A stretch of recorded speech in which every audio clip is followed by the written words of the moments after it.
Prusan. I'm the owner of Corporate Defense Strategies, and this is Michael Glasser, my associate.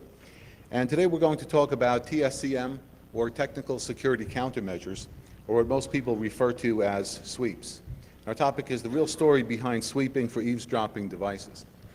We have a couple pieces of equipment here which we will explain to you how they work, and we're going to cover all of the myths and the misconceptions and the truths behind wiretapping and bug detection and locating those through the use of sweeps. We're going to go over tools that are used for sweeps, a discussion of how telephones are tapped, signs that your offices are bugged.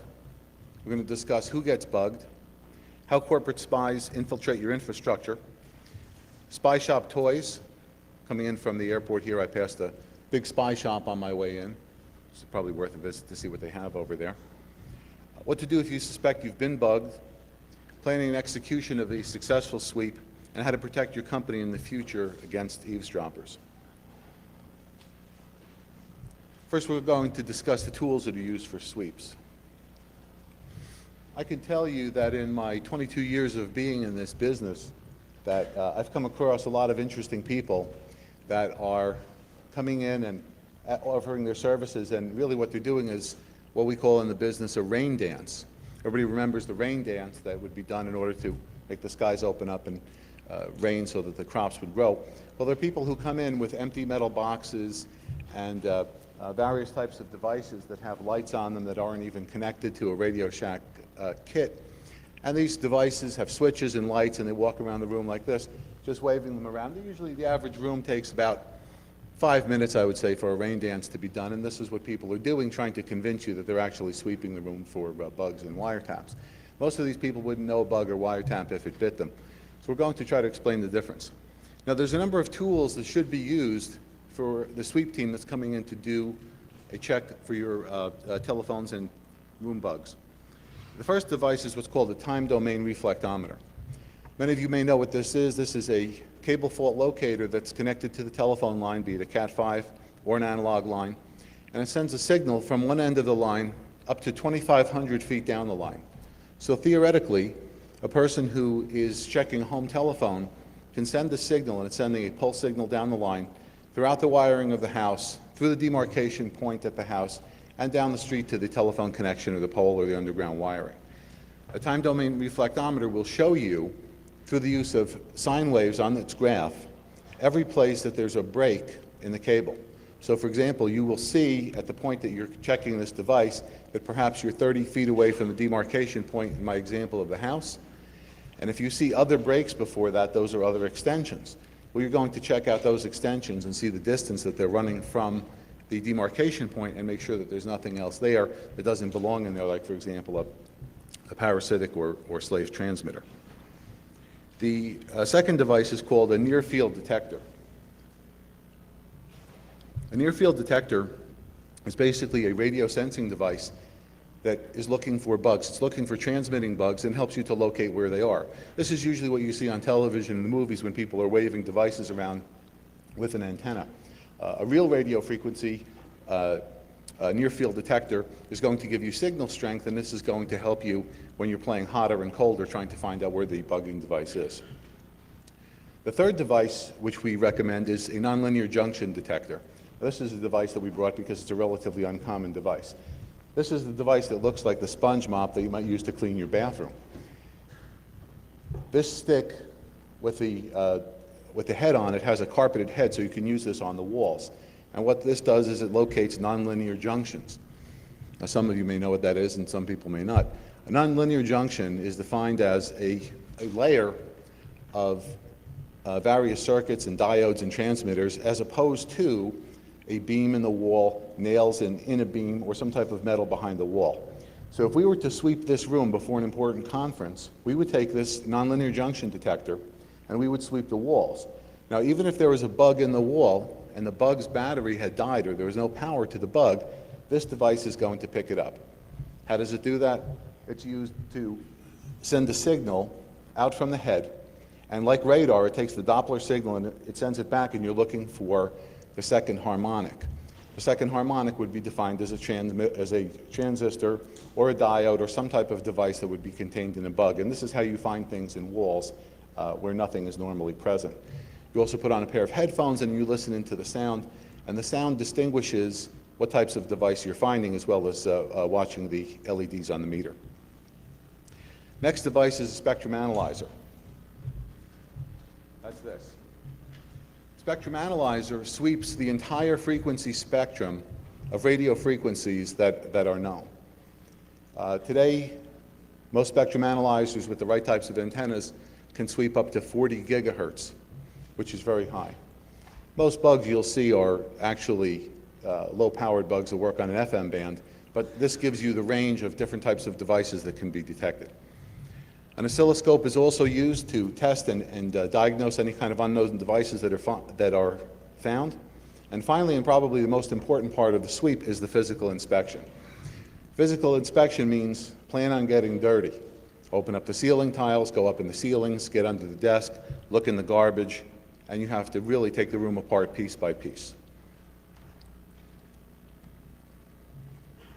The time domain reflectometer that we had discussed before is an analysis of the conductor, wire, cable, or even fiber optic cabling by sending a pulse signal into the conductor and then examining the reflection of that pulse. By examining the polarity, amplitude, frequencies, and other electrical signatures of all the reflections, the tampering of the phone lines or any types of bugs will be located. Any device or wire attached will cause a detectable anomaly, and the TSCM technician will then perform a physical inspection at that location. So somebody came up to me before and they said, "Do you have any bugs with you that I can see?" And the answer is that we don't, because even the possession of a transmitting audio device that would be considered a bug is a federal offense. Time domain reflectometer analysis will usually not detect capacitively isolated devices or inductive taps. Inductive taps meaning somebody putting one of those suction cup microphones on the telephone receiver, for example. In the case of a capacitively isolated device or an inductive tap, the TDR sweep is always supplemented by a detailed high-frequency crosstalk evaluation and, again, a detailed physical inspection. These are pictures of what you would expect to see on the time domain reflectometer. The signal is put into the device, and you're looking for that break in the line, and it's going to tell you in physical feet how many feet that break is from where you're doing your testing on the line up until the demarcation point.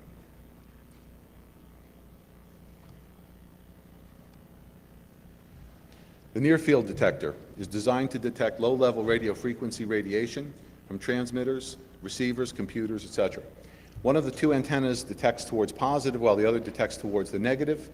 Therefore, if the source of radio frequency energy is away from the two antennas, it's going to give you the same amount of signal and the meter is going to remain at 0. And as you move closer, it's going to either go over to the right or to the left, giving you the number of feet in distance that the device is located from. This is known as near-field or differential detection.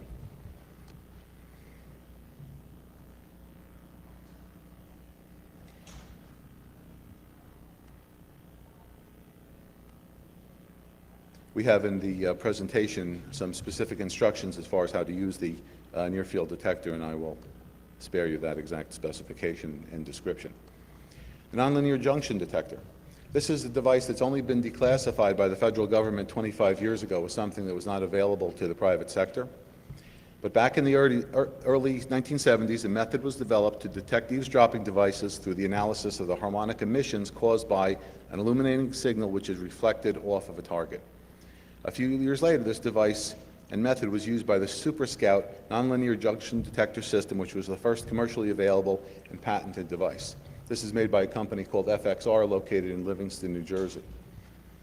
The device that we have here is made by ISA of Stamford, Connecticut, for anyone who's interested in purchasing one of these devices. We don't have them outside, but they are $25,000 a piece. So check the limit on your credit card before you order them. But it's an extremely valuable device because it does give you a tremendous amount of information of all types of devices, or even things where, as I said before, that the battery may have died on the device and it will still help you locate it. Spectrum analyzer. We discussed how the spectrum analyzer is evaluating all of the different ranges of radio frequency that are in the room, and this is sweeping from the very lowest to the very highest frequencies. Now, this is going to give you something that is going to take quite a bit of time to run through, because when you consider all the different frequencies that could be present in the room at any one time. There's people in here that have many different cell phones on many different systems. There's people with two-way radios. There's pagers. There's a wireless microphone. And the room is filled with all kinds of radio frequency emission from radio signals, from television signals, and things of that nature. What you have to do is you have to be able to listen to it and discern the differences between all of these signals so you can decide if this is something that could be a threat to your environment. Oscilloscopes, as we discussed, are used to test any suspect devices that are found. You'd be surprised how many times we go up into the ceiling and we find something and nobody can figure out what it is. It's a black box. It may be connected to some wires. It may not be connected to wires. It may have some flying leads coming off of it. It may have nothing. So you want to have your oscilloscope handy so you're able to test any device and identify what it is and to determine if it's a real threat or not. Now, many people will ask me, and they'll say, how many times do you really find bugs or wiretaps on a telephone?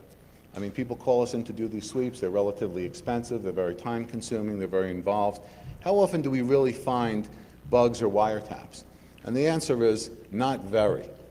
If I was to make an unscientific guess, I would say that probably only 1 or 2% of the number of calls that a professional TSCM company gets will result in the positive determination of an active bug or wiretap or similar device being installed at the location.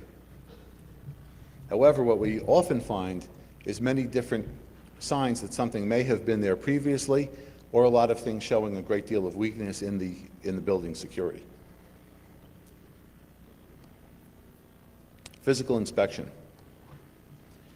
No matter how much technology you have, no matter how many boxes you have with lights and flashing devices, the physical inspection is probably one of the most important things that you can do. And the physical inspection involves going into the target room, getting onto ladders. If you have a suspended ceiling, you have to open up the entire ceiling. You have to put high-intensity lights in the ceiling and be able to examine for any types of hidden bugs, cameras, or things of that nature.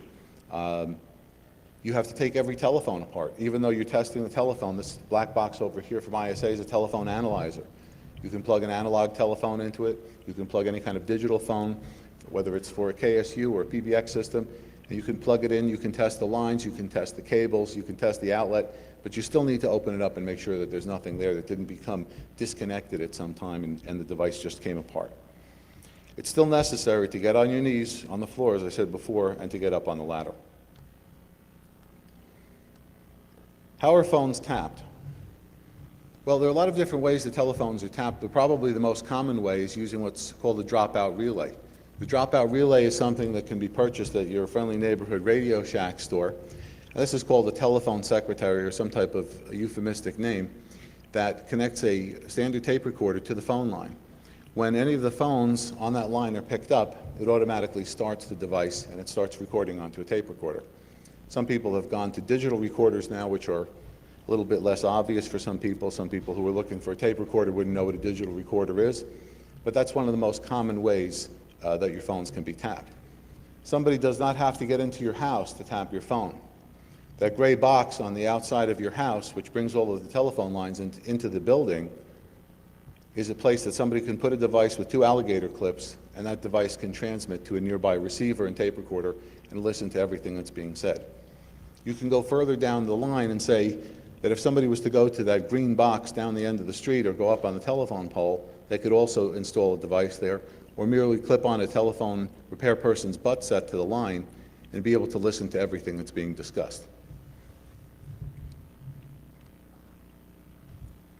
Signs that your offices are bugged.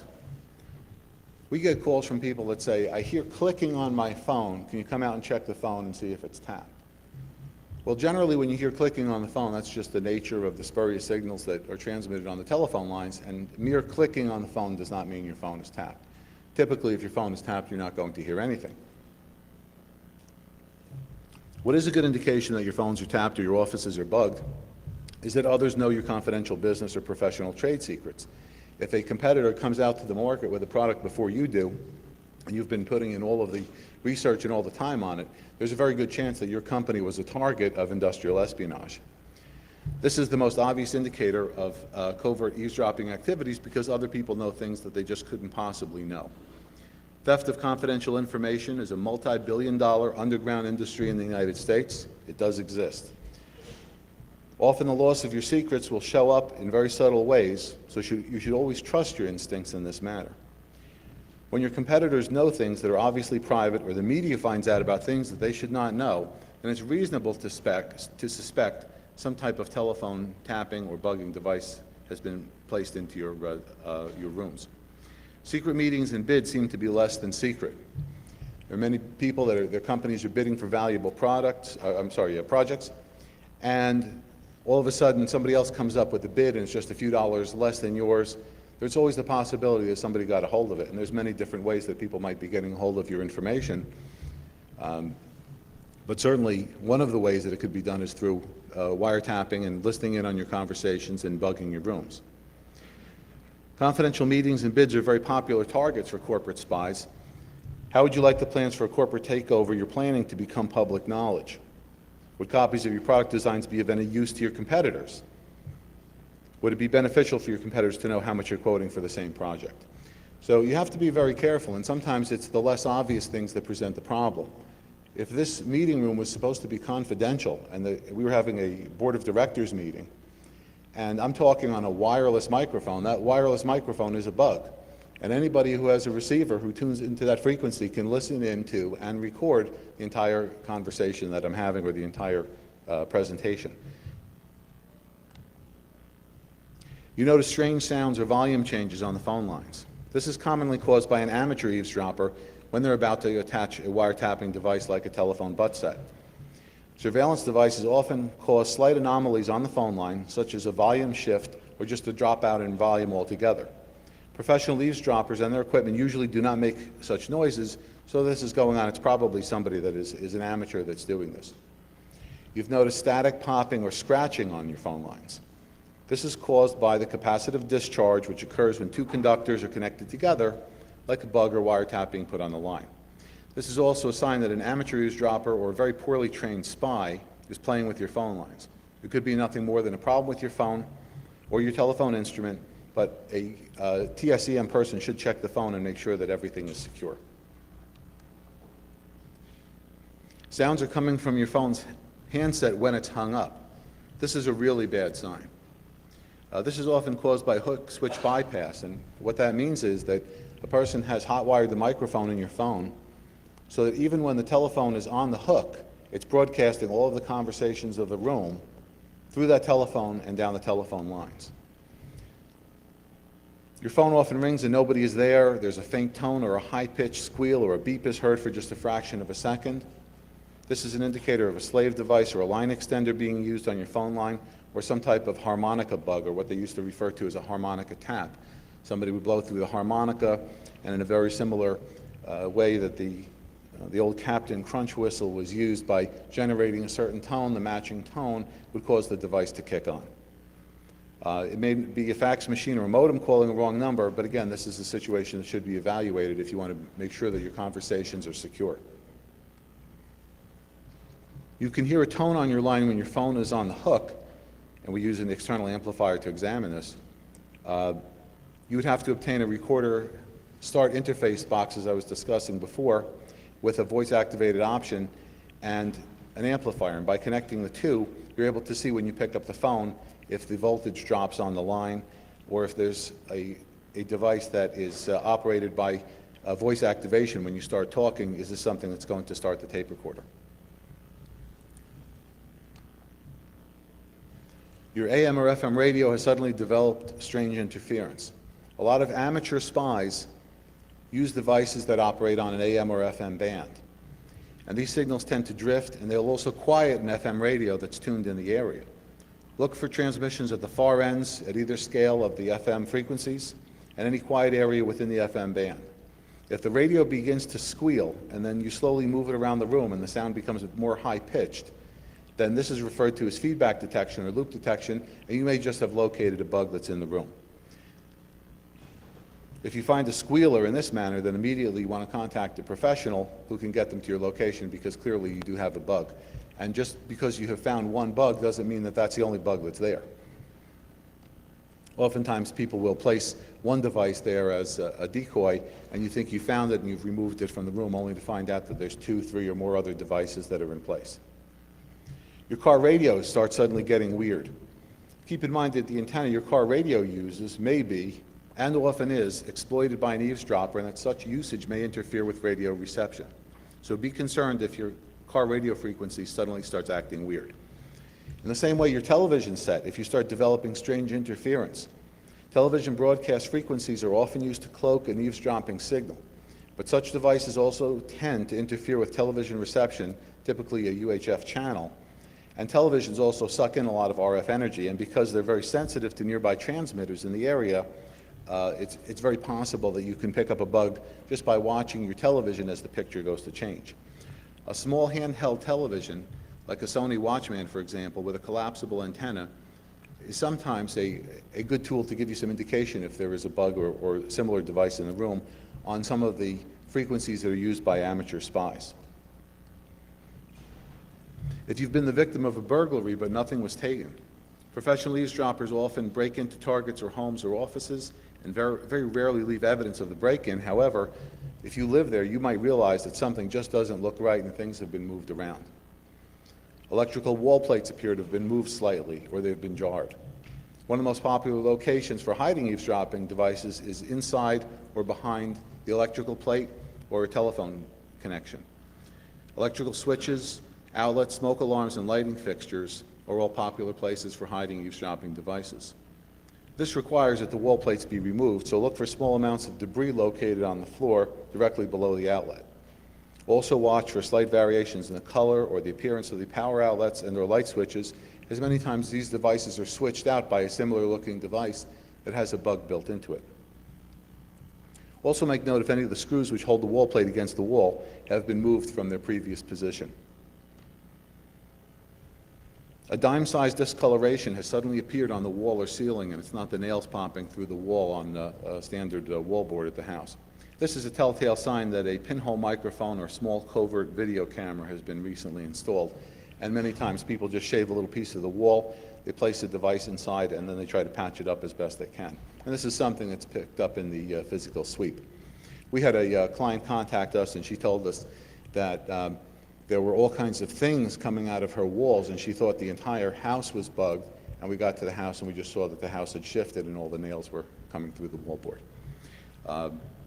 One of your vendors has just given you an electronic device as a gift, such as a desk radio, an alarm clock, a lamp, a small TV, a boombox, a CD player, and so on. Many of these gifts are actually Trojan horses, which contain eavesdropping devices. Be very suspicious of any kind of pen, marker, briefcase, calculator, post-it note dispenser, power adapter, pager, cell phone, etc. that's given to you as a gift, because these kinds of devices many times could be used as a bugging device. A little gift that the salesman left for you may be a serious hazard.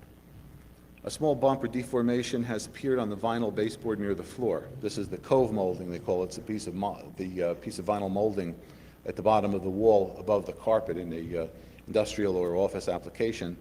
And somebody may have pulled that rubber molding off and concealed the microphone or some type of wiring, which is running the wires to a point where people are listening in on your conversations. Such deformation will often appear as a color shift or a lightening of the color as you're looking at that piece of rubber. The smoke detector, clock, lamp, or exit sign that just appeared in your office or in your house looks crooked, has a small hole in it, or has some kind of reflective surface. Many times these are popular places for concealing eavesdropping devices. When these devices are installed at a target location, they're rarely installed straight, and usually the camera, if there is a camera inside, is not adjustable, so the whole device is usually turned off center, and that's one of the giveaway signs if you see, for example, an exit sign that doesn't look quite right. Certain types of items have just appeared in your office or home, but nobody seems to know how they got there. And again, clocks, exit signs, sprinkler heads, radios, picture frames, and lamps are all things that are used to conceal eavesdropping devices. White wall dry dust or debris is noticed on the floor next to the wall. This is typically a good sign that something has happened while you were gone, especially if this is your own office that you're in control of and there's been no other work done in the office that you know of legitimately, this is something that should give you pause to consider. Has somebody been up in the ceiling and there's evidence of a person going into the ceiling by the powdery debris that's left on the floor? You notice small pieces of the ceiling tile or grid on the floor or on your desk. Oftentimes that's a sign that somebody's been up in the ceiling. You notice that phone company trucks, phone company in quotation marks because they may not be really from the phone company, or people who appear to be utility workers are spending a lot of time near your home or office doing repair work. If you see the same or similar vehicles more than 3 times, you have a serious problem, at least according to the U.S. State Department training course on counter surveillance. Again, these things, when put together in the context of many different issues that are going on, especially if you're involved in a particularly sensitive litigation or development of a product, this may be a sign that somebody is trying to monitor your conversations. Telephone, cable, plumbing, or air conditioning repair people who show up to do work when nobody called them. Again, a very common ruse that's used to gain access into a facility. We always say that anybody shows up with a hard hat and a clipboard and says they're here to fix the HVAC, very few people are going to turn them away. And this is how people get into the building many times if you don't have the right type of security in place to control your visitors. Service or delivery trucks are often parked nearby, and it doesn't appear as if anyone is in them. These vehicles are commonly used as listening posts. So be very cautious of any vehicle which has a ladder or pipe rack on the roof, and it doesn't appear as if anybody is inside. If the back of the vehicle has tinted windows or an area you can't see through, it's very possible that somebody is hiding in the back and listening into your conversations. Also keep in mind that the person may relocate the vehicle several times, so look around and keep an eye out for vehicles and trucks that are parked near your house or your office that don't appear to have a legitimate reason for being there. Your door locks suddenly don't feel right. They're either very sticky or they completely fail or they appear to be very loose. This is usually a sign that the lock has been picked, manipulated, or bypassed in some way. You want to use good quality locks like Medico locks, multi-locks, ASA Abloy locks, any of the major companies that sell a good quality product that can easily be picked. Furniture has been moved slightly and nobody knows why. A very popular location for the installation of eavesdropping devices is either behind or inside of furniture, like a couch, a chair, a lamp, and people who live or work in a targeted area tend to notice when these furnishings have been moved. So you want to keep an eye open for anything that may have been moved even over an inch, especially if you live alone. Pay close attention to the imprint which the furniture makes on the rugs, the position of lampshades and things of that nature. Watch the distance between the furniture and the wall, as eavesdroppers are usually in a hurry and rarely put the furniture exactly back in the right place. Things seem to have been rummaged through, but nothing is missing, at least that you've noticed. A less than professional spy will often rummage through a target's home for hours, but very rarely will they do it in a neat and orderly fashion. The most common rummaging targets are the backs of desk drawers, the bottom of file cabinets, closets, and dresser drawers. Who gets bugged? High-threat occupations could be any of the people that are listed, politicians, doctors, attorneys involved in major cases, police officers or law enforcement agents about to testify, labor union officials, people who are in advertising, high fashion, high technology industries, software developer, etc. The more likely that somebody will attempt to gain information about you really depends on the amount of information you have and what that value of that information would be for somebody. If you're going to be talking on your phone at night about a big project that's about to be released in about a week, there's a tremendous value to a person, whether it's a competitor or somebody who would attempt to blackmail you. There's a tremendous value to that person to get that information.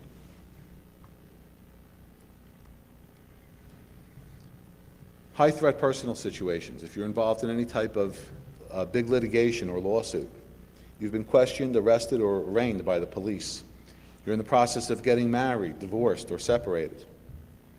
A minister or religious leader, a priest, a rabbi, deacon, bishop, elder, any of these people are also targets. Running for any type of elected public office, if you've been elected to any type of public office, an executive or a scientist at any large company. If you recently filed a very large insurance claim, if you've been engaging in political demonstrations or activism, employed by a defense contractor, the Department of Energy, etc. If you believe private investigators have been poking around, or you're in a very high income bracket. Your company has stock which is publicly traded or will be soon. There's a tremendous value to people trying to find out what the initial public offering will be, or if the stock is about to go up or down.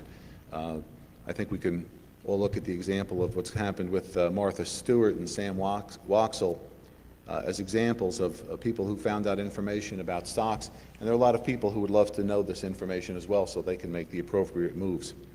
If your company is having labor problems, union activities, or union negotiations are going on, it's almost standard operating procedure at a union when they're going into contract talks and negotiations to sweep the room that the meeting is going to be taken in, because people are concerned that somebody will attempt to eavesdrop on the conversation and decide what can be offered, what will be accepted, and things like that. If your company is involved in any type of major litigation or lawsuit, if your company has layoffs pending, or if they've just happened, if your company is involved in the fashion, automotive, advertising, or marketing industries, these are prime targets. Anyone can be the target of covert eavesdropping. However, some people are just under greater risk than others because of their financial position, their occupation, or legal or domestic situation. Spouses bug each other on a regular basis. Somebody called me up the other day. They said, "Do you sell bugging equipment?" I said, "No, that's illegal to sell and possess bugging equipment." She says, "But I thought private investigators can get those types of things." So some people are under the belief that if they go to a person that's a private investigator, that they will in some way be authorized to bug or wiretap a phone, and that's simply not true. Parents bug their children. Businessmen bug other businessmen. Scientists bug other scientists. Students even bug their professors. Attorneys bug other attorneys as well as their clients. Insurance companies bug accident victims and other claimants. Construction companies bug other construction companies. Salesmen bug clients. Collection agencies bug debtors. Police officers bug suspects. Executive recruiters bug personnel directors. Rock fans bug rock musicians. Department stores bug customers and merchandise. Many stores that have devices planted, some of them are cameras that you may see, but as they say, you always have to worry about the cameras that you don't see. There are people that put in wireless listening devices in many places around the store. The legality of doing that is certainly in a gray area, but some people don't care about that and they do it anyway. You could be standing there and talking to somebody, and it may be possible that there's a wired microphone there and the person is picking up your entire conversation. Spy shop toys. The U.S. State Department estimates that at least $800 million of illegal bugging and eavesdropping device equipment is imported and installed into corporations in the United States every year. The majority of this equipment is illegally imported into the United States from France, Germany, from Lebanon, Italy, Canada, Israel, England, Japan, Taiwan, South Africa, and a host of other countries. Additionally, anybody with a soldering iron, some basic understanding of electronics, can build and install an eavesdropping device. The raw materials to build such a device could be easily obtained at Radio Shack or salvaged from consumer electronic devices such as cordless phones, intercom systems, televisions, or baby monitors. In the United States, over $6 million worth of surveillance devices are sold to the public each day. $6 million a day. Most of these products are sold from storefront operations, spy shops. People get them from their attorneys and private investigators located in major metropolitan areas: New York, Miami, Los Angeles, San Francisco, Dallas, could even be Las Vegas. This doesn't include the tens of billions spent each year for legitimate eavesdropping products purchased by law enforcement, military, and intelligence agencies. This equipment is commonly sold over the counter, by mail order, and through the internet. Most of these bugging devices cost only a few dollars, but highly sophisticated quality products may be purchased for less than $1,000. In New York City alone, there are over 85 companies which will sell you not only the eavesdropping device, but they would even, under the right circumstances, break into a target office and install a device for the right amount of money. The FBI and other federal law enforcement agencies have repeatedly indicated they lack the resources and training to enforce or to properly investigate the technical security threat within the United States because of the sheer numbers of it that goes on. Technical surveillance and industrial espionage is a serious problem which can have a very grave impact on your company and your own personal freedoms. What to do if you suspect that you have been bugged? Contact a qualified TSEM firm. Corporate attorneys are usually a good resource for this type of information. The yellow pages is typically not. Make contact from a place other than the suspect location. Every time somebody calls me and my assistant tells me that the person thinks that their phones are tapped or the room is being bugged, the first question I ask them is, are you calling me from the place that you think you may be having a problem? And guaranteed, 9 times out of 10, the person tells me that they are.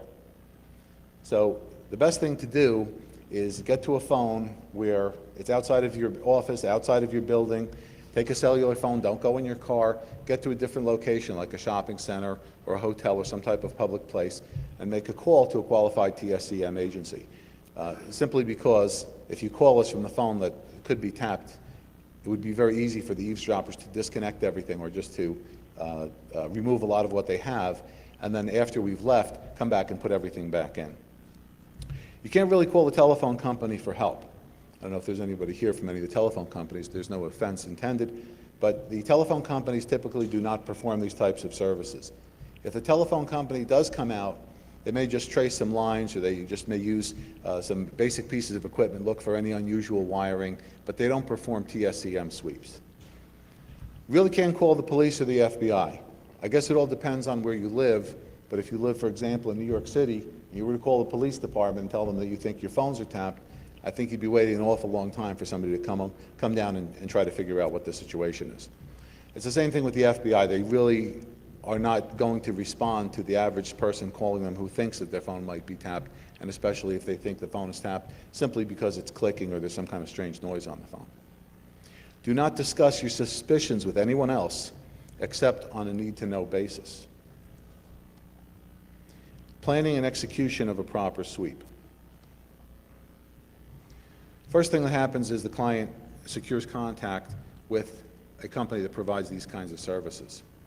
We also recommend people review the Granite Island Group's website, which is tscm.com, which has related TSCM materials and detailed descriptions of all of the threats, the equipment that is used, and a lot of things that are indigenous to this field.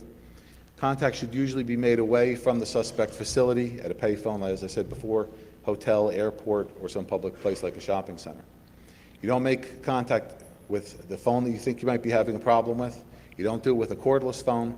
You don't do it with a cellular phone that's in the same area. Initial arrangements for a secure face-to-face meeting should be made, and materials, if there are any, could be sent to Granite Island Group, located in Massachusetts, which is one of the top companies that perform these types of searches. Initial meeting and commissioning. Initial and secure face-to-face meeting. The initial meeting should be a sterile location away from the suspect facility. This way we could discuss in great detail what the problem is without compromising our discussion or what type of search we're going to do prior to doing it. The discussion regarding the client's concerns and their vulnerabilities should take place, as well as the commissioning of the TSCM services, signing a contract, etc. All should be taking place at a room outside of the target location. You have to formulate a plan. I always tell people at the beginning, what do you want to do in case we find something? What if something is actually present, if you find that your phones are tapped? What are you going to do? Are you going to remove it? You're going to feed it false information and try to figure out who put it there? You're going to call the police? You have to decide what you want to do prior to engaging a sweep firm to find these devices for you. Next step is a pre-inspection survey, research, and facility reconnaissance. We would take a look at the facility blueprints, do a radio frequency survey outside of the building, and take a look at the building from the outside, see if there's adjoining offices or buildings that may be able to listen into what's going on, see if there's any suspect vehicles or things connected even from the outside of the building. Next is the vulnerability analysis. We do a threat assessment and determine what the level of threat may be that exists against your company or your home. We do a physical security assessment. Do you have the right types of locks? Do you have alarms? Do you have proper security protecting your home or your office? Then an internal radio frequency survey is done in order to determine what radio frequencies are being detected inside of the premises. An audit of the communication systems and facilities that exist are made. Many times that we find in very large companies that we do an audit of their telephone system, we find out that the telephone vendor has the ability to monitor all of the conversations from outside of the office. And many of the people who are at the company have just no idea that this is something that's possible. Inventory of furnishings, fixtures, and artifacts. You want to take a look at everything that's located within the room. If it's a bookcase, you want to look at the bookcase. You want to look at the shelves. You want to look at the book holder that's on there, every decorative device that's in there. Any items that you find in the house at all, you want to take a look at and examine them and subject them to testing to make sure there's nothing hidden inside. An evaluation of the structural elements, the walls, the ceilings, the floors. A sketch of the suspect area in the facility should be made. An identification of sensitive areas should be made as well, because certain areas like conference rooms, the chairman's office, the president's office, and places like that are typically the most vulnerable. A development of the threat model, trying to determine based on who your company is, what type of client you're dealing with. You want to make an examination and a determination of the kind of person who would attempt to get that information for you. A person who is operating out of their house and they may be having a domestic problem has to deal with one type of threat. It might be just a spouse buying an inexpensive device. It might be a private investigator, as opposed to a very large company that's putting out a product that's worth hundreds of millions of dollars. Sweeps can be performed during normal office hours with the appropriate cover or reason for doing it. However, most sweeps are performed after hours or on the weekends when no one is there. Our clients always tell us, don't worry, come in on Saturday at 9 o'clock. No one will be at the office in the summer on Saturday at 9 o'clock. Guaranteed when you get there, there's 12 people in the office, and they have to be given some reason to leave. Usually what they'll be told is that the office is about to be exterminated, and there's going to be a lot of fumes in there, so usually people aren't going to stick around very long. But typically sweeps are done when nobody is in the office. A silent passive walkthrough. This is done by using devices that don't have any beeping or alerting sounds and nothing that would alert the eavesdropper that they're about to be discovered. Automated bug and wireless microphone detection is done at that point from a range of 9 kilohertz to approximately 3 gigahertz. It changes as the bugging and wiretap devices change as well. Initial VLF inspection of all AC lines, telephone lines, LANs, HVAC wiring. Initial detection of infrared devices and laser surveillance devices, if any. Video camera, tape recorder, and ultrasonic detection is also completed at that point. And an overt threat detection is made of any other types of devices or people that may be creating an eavesdropping situation. We then make an initial evaluation of the physical security, the locks, alarms, and other things that are in place. Most private investigator, spy shop, and amateur bugs will be detected during this phase. Very popular, and only takes about 4 hours for a brief walkthrough type of inspection. TSEM services above this level starts radically increasing in cost and in terms of difficulty and complexity of the service being provided. Next, a passive inspection is made of radio frequency and light spectrum monitoring. No noise and non-alerting activities only, nothing that would alert the eavesdropper again at this point. We typically have music playing softly in the background, the client's on the phone making calls that are not particularly important. Drapes and blinds are closed so nobody can see what's going on inside. Full passive radio frequency spectrum sweep from 20 hertz to above 110 gigahertz is made at that point. Full passive light spectrum sweep is also conducted at that point, looking again for infrared listening devices or transmitting devices. Most private investigator, spy shop, and even advanced amateur bugs will be detected during this phase. An active inspection is then done. This does make a little bit of noise, however, at this point it usually wouldn't alert a person who's an eavesdropper. Check all electrical outlets. Everybody who's familiar with a baby transmitter knows that by plugging in a transmitter in one room, you're able to plug in the receiver in another room and listen and hear pretty well exactly what's going on. Baby monitors sell for about $40, and it's going to work in the area of any number of offices or homes that are sharing a common transformer. You may have 12 houses on one street, and they're all using one electrical transformer, so you could put a transmitting device theoretically in one person's house, put the receiving device in your house, and be able to listen to everything that's going on. All light switches and fixtures are checked.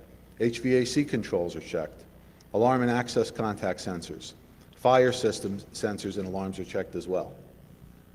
All phone lines are evaluated and traced back to the central office. So you can't go back as far as the central office, but typically you can go as far as 2,500 feet beyond the demarcation point where the phone line comes into the building. All lighting is inspected. All artifacts are documented, recorded, and inspected. Anything that might be sitting on the shelves or anything that's in the room, decorative pen holders on the desk, or any types of things people have on their desks. An initial inspection of all the wall plates, plates for PBXs and for the LAN are also checked. An ultraviolet lighting sweep is also done at this point, and an infrared lighting sweep is done at this point, again, at slightly different settings. A visible spectrum light sweep is done, and forensic light sources and filter sweeps are also performed at this time, again, looking for more and more sophisticated devices as you go to a more and more technical type of sweep. Check for telephone set modifications problems, hot wiring the microphones, as we discussed before. Check the PBX software for any kind of hardware or software problems that might exist on the PBX telephone system. Also check the voicemail for any kind of modifications or problems that might exist. Check all computer and LAN connections. Check all laser printer and computer output devices, making sure there's nothing that's broadcasting from those devices to another type of monitoring device. Law enforcement and professional bugs would be detected at this point.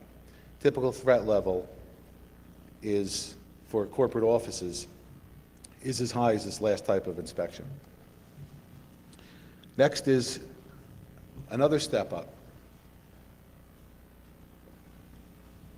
Chirp detection for hidden microphones and other types of transducers by putting in a known sounding device and sweeping the room. You're checking for hidden microphones, tape recorders, infrared, audio, or ultrasonic devices. At this point, you would render the eavesdropping device temporarily inoperative and decide what to do, whether you're going to remove the device, feed it false information, or report it to law enforcement. Inspect all furnishing, desks, chairs, plants, open the ceilings and walls, do a thermal inspection. HVAC and ductwork should be inspected. Acoustical leakage should be tested. A bore scope investigation of all electrical wall plates and boxes that are in the walls. A detailed inspection should be made of all lighting fixtures at this point.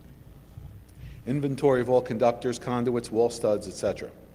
A detailed electromagnetic energy search should be done above 110 gigahertz, and professional eavesdropping devices that would be planted by the most sophisticated eavesdroppers would be detected during this phase. This is something typically done for a Fortune 500 company and a very high-end law firm.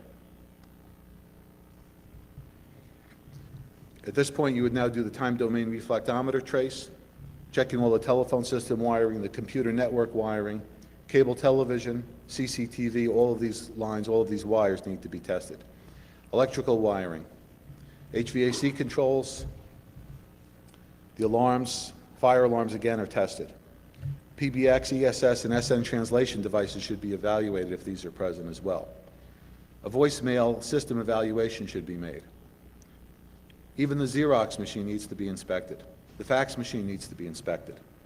Wall, floors, and ceiling cavities should be inspected. Intense physical inspection of every cubic centimeter of the room at this point needs to be done. And at this level, this is usually done for diplomatic offices, law enforcement, and intelligence agencies that might have the need for these types of services to be done at their location. Typical threat level is at this level for high-end attorneys, defense contractors, and even aerospace firms. Special inspection activities, using the nonlinear junction detectors we mentioned before, looking for active and passive X-ray devices. Radiographic and fluoroscope inspections can be done if it's warranted at this point. If you're getting a sound or a device from the wall and you can't open up the wall, you may want to do a fluoroscope inspection at that point. Preventative actions that can be taken after the sweep has been done. Seal and dust all cavities, wall plates, artifacts, etc. Install acoustic, ultrasonic, infrared, and radio frequency cloak devices as needed. Install alarms and associated security devices if you don't have the right type. Installation of encryption devices for your telephones and other type of devices, your wireless network, for example. Installation of high security locks, doors, and hinges. Installation of the proper physical security devices, and client education and training. After the inspection, a verbal presentation is made to the client before leaving, and a presentation of a hard copy report is generally prepared within 48 hours. The clients are given a list of corrective actions that need to be taken, and then a follow-up list of follow-up actions should be taken as well. Recurring sweeping services should be done as well in order to make sure that nothing has been planted at a future time. If an eavesdropping device or activity is detected, you want to collect the evidence and documentation regarding the device, notify law enforcement agencies if appropriate. You want to do a forensic identification and analysis device in order to identify where it may have come from or who may have put it there. And counterintelligence and counter-surveillance activity should be formed at that point to find out who's bugging you, who's wiretapping your phones, who the threat is coming from. I'd like to thank the Granite Island Group from Gloucester, Massachusetts for their assistance in preparing this documentation. And I think we've tried to give everybody the best overview we possibly can of doing a sweep, tried to separate some of the myths from the facts and realities, and I'd be happy to take any questions if anybody has any. Yes, sir.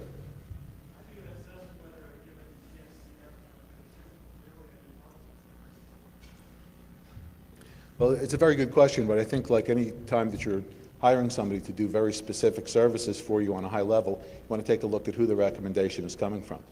If you go to a law firm, and it's a law firm that you trust, you want to ask them if they have a referral to somebody that they think very highly of as well. As I said before, I don't necessarily recommend going into the yellow pages. Yes, sir.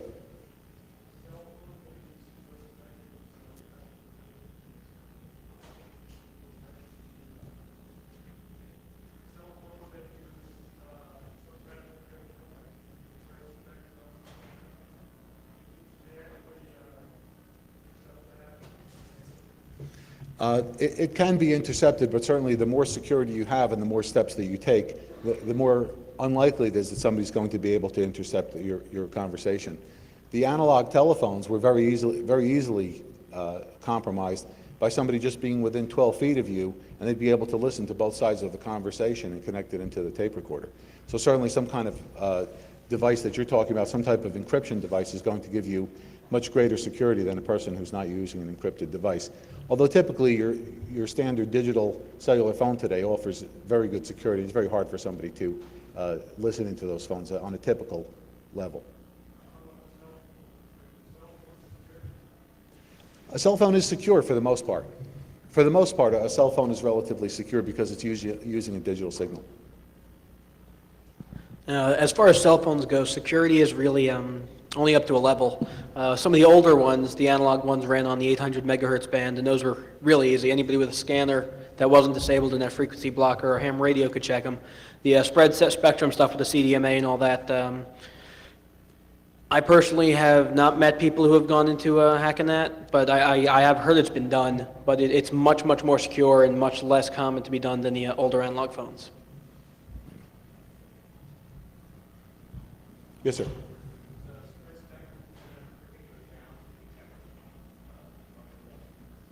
I'm sorry?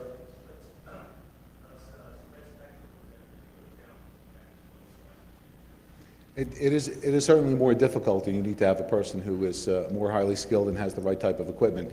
As I tried to mention, there's so many different levels of threats that you have. Certainly somebody who's using that type of device is doing something that's much more sophisticated. In some cases, you're simply doing a wiring inspection and a level 1 threat check to find something like, it might be as simple as just a tape recorder that's on the phone line. It all depends on the target level and what the client situation is. Any other questions?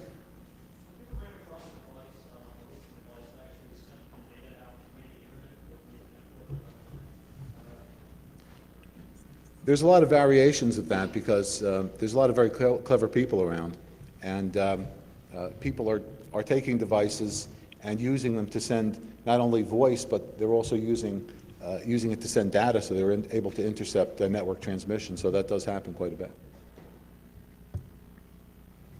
Okay, thank you very much for your attention. We appreciate it.